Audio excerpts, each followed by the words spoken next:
مسلمان بشری تقاضوں کی وجہ سے کئی دفعہ بہت ساری غلطیاں کر بیٹھتا ہے، بہت سارے گناہ ہم سے ہو جاتے ہیں، پھر اللہ فضل فرماتا ہے اور دلوں میں احساس پیدا ہوتا ہے اور اللہ تعالیٰ بندہ مومن کو توبہ کی توفیق عطا کرتا ہے۔ اب یہ کہ توبہ کسی شخص نے کی، اللہ کے حضور وہ رجوع لایا، اس نے ارادہ کیا کہ اب وہ اپنے مالک کا فرما بردار بن کر وقت گزارے گا، نافرمانیوں سے اللہ تبارک و تعالیٰ کی بارگاہ کی جتنی بھی اس سے نافرمانی ہوئی ہے اس سے وہ سچے دل سے تائب ہوگا، تو اس کے لیے وہ کیا کرے؟ توبہ کے بعد کیا شرائط ہیں اور کیا ضروریات ہیں جس کے بعد وہ سمجھے کہ اب میں اس رستے کا مسافر بن گیا ہوں جو رستہ اللہ کی رضا کا رستہ ہے، حضور علیہ الصلوۃ والسلام کی اتباع اور پیروی کا رستہ ہے، وہ رستہ ہے جو جہنم سے بچا کے جنت کی طرف لے کر کے جائے گا۔ تو قرآن مجید نے سورہ نساء کے اندر توبہ کرنے والوں کی بابت ارشاد فرمایا کہ توبہ کرنے کے بعد والی زندگی کیسی ہو، توبہ کی شرائط کیا ہیں، توبہ کن بنیادوں پر ہے۔ کیا خالی توبہ توبہ پکار لینے سے، شب برات کی رات رو لینے سے، شب قدر کی رات آنسو بہا لینے سے اور اللہ کی بارگاہ میں 2 نفل ادا کر لینے سے توبہ مکمل ہو گئی؟ تو قرآن مجید نے یہاں توبہ کا ذکر فرمایا، اگرچہ پیچھے جو آیات ہیں اس میں تذکرہ منافقین کا ہو رہا ہے کہ منافق جہنم کے سب سے نچلے طبقے میں ہوں گے، لیکن فرمایا اگر وہ توبہ کر لیں تو توبہ کے بعد کیا کریں؟ فرمایا الا الذین تابوا، مگر وہ لوگ جو توبہ کر لیں، وَأَصْلَحُوا، اور پھر سنور جائیں، پھر اپنے آپ کو درست کریں، پھر اپنی تربیت کریں، پھر اپنی اصلاح کریں۔ اور کیسے کریں؟ وَاعْتَصَمُوا بِاللَّهِ، اللہ کی رسی کو مضبوطی سے تھام لیں، اللہ کے ساتھ جڑ جائیں، رب رسول سے رشتہ مضبوط کر لیں۔ اور اس مضبوطی کا رنگ کیا ہوگا؟ فرمایا وَأَخْلَصُوا دِينَهُمْ لِلَّهِ، اپنا دین خالص اللہ کے لیے کرنا، اس میں لوگوں کو دکھانے کا، اس میں دنیا داروں کو راضی کرنے کا، اس میں تصنع کا، بناوٹ کا کوئی شائبہ نہ۔ وَأَخْلَصُوا، خالص کر لیں اپنا دین، کس کے لیے؟ للہ، اللہ کے لیے اپنا دین خالص کر لیں۔ یہ شرائط بتائی جا رہی ہیں، توبہ کے بعد کی زندگی بتائی جا رہی ہے۔ ایک توبہ کریں، پھر اپنی اصلاح کریں، اپنی تربیت کریں، اپنے اندر سے کمزوریاں دور کریں۔ وَاعْتَصَمُوا بِاللَّهِ، اللہ کی رسی کو مضبوطی سے تھام لیں۔ اور پھر ارشاد فرمایا کہ وَأَخْلَصُوا دِينَهُمْ لِلَّهِ، اپنا دین خالص کریں اللہ کے لیے، جو بھی کام کریں، تھوڑا کریں، زیادہ کریں، کم کریں، کثیر کریں، محض رضا الہی کے لیے کریں، اس میں یہ دنیا داری کا شائبہ نہ ہو۔ میں کیسے آپ کو عرض کروں کہ بہت سارے دینی کام بھی لوگ دنیا داری کے لیے کرتے ہیں، بہت ساری محفلیں، مجالس بھی اپنا نام اونچا کرنے کے لیے ہوتی ہیں، بہت سارے کاموں سے مقصود یہ ہوتا ہے کہ چلو اس طرح نہیں تو اس طرح ہی میرا قد اونچا ہو جائے گا۔ وَأَخْلَصُوا دِينَهُمْ لِلَّهِ، خالص ہو جاؤ، خالص ہو جاؤ۔ نبی کریم صلی اللہ تعالیٰ علیہ وسلم نے فرمایا تو مخلص ہو جا، تیرا تھوڑا عمل ہی تجھے کفایت کر جائے گا، تھوڑا عمل ہی زیادہ ہو جائے گا، اللہ تعالیٰ فضل کر دے گا، پر شرط یہ ہے کہ تو مخلص ہو، خالص ہو جا۔ فرمایا جب یہ چیزیں تیرے اندر پیدا ہو جائیں گی فَأُولَٰئِکَ مَعَ الْمُؤْمِنِينَ، تو پھر اللہ تعالیٰ انہیں مومنوں کے ساتھ شامل فرما لے۔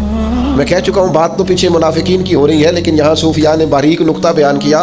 فرمایا جب تو توبہ کرے گا، جب تو اپنی اصلاح کرے گا، جب تو اللہ کی رسی مضبوطی سے تھام لے گا، جب تو اپنا دین اللہ کے لیے خالص کر لے گا، پھر اللہ تجھے اپنے کامل بندوں میں شامل فرما لے، پھر تو کاملین میں آ جائے گا۔ مومن جو کامل ہوتے ہیں ان کی صفوں میں اللہ تجھے کھڑا کرے گا۔ وَسَوْفَ يُؤْتِ اللَّهُ الْمُؤْمِنِينَ أَجْرًا عَظِيمًا، اور فرمایا ان قریب اللہ مومنوں کو بڑا ہی اجر عطا فرمانے والا ہے۔ یہ جن بندوں میں تمہیں شامل کیا جائے گا ان قریب تم دیکھو گے اللہ انہیں بڑا اجر عطا کرنے والا ہے۔ اور جو اگلی آیت ہے نا، دل میں ہو دھڑکن، دل مردہ نہ ہو، ضمیر زندہ ہو، تو یہ جو اگلی آیت ہے نا قرآن مجید کی سورہ نساء کی اور 5ویں پارے کی آخری آیت، یہ عجیب اللہ کے انداز کریمانہ کا پتہ دیتی ہے۔ یہ بڑے انوکھے انداز میں بندہ مومن سے خطاب کرتی ہے، یہ بڑے انوکھے انداز سے کافر کو، منافق کو بھی سمجھاتی ہے۔ یہ کس طرح کھول کر ایک نیا رنگ قرآن مجید اپنے پڑھنے، سننے، سمجھنے والوں کے دلوں میں پیدا کرتا ہے۔ اللہ کریم نے ارشاد فرمایا ما یفعل اللہ بعذابکم، فرمایا اللہ تمہیں عذاب دے کے کیا کرے گا؟ اللہ تمہیں عذاب دے کے اوہو قربان جائیں، مالک چاہتا نہیں کہ اللہ تمہیں عذاب دے کے کیا کرے گا؟ ان شکرتم و آمنتم، اگر تم شکر ادا کرو اور ایمان لے آؤ۔